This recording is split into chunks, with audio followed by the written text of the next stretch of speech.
चलिए इनमें से डिफरेंट इमोजी तलाश करते हैं और देखते हैं आप कितने जवाब सही देते हैं। ये वाला इमोजी मुख्तलिफ है।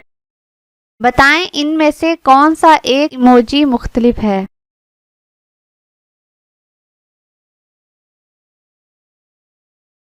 ये वाला इमोजी मुख्तलिफ है।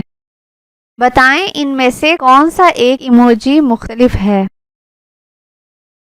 ये वाला एक इमोजी मुख्तलिफ है। इसमें से मुख्तलिफ इमोजी तलाश करें। हमारी वीडियो को लाइक और शेयर और चैनल को सब्सक्राइब कर लें। ये वाला इमोजी मुख्तलिफ है। बताएं इनमें से कौन सा एक इमोजी मुख्तलिफ है। देखते हैं आप कितने आंसर सही दे पाते हैं। ये वाला इमोजी मुख्तलिफ है। इसमें से मुख्तलिफ इमोजी को तलाश करें।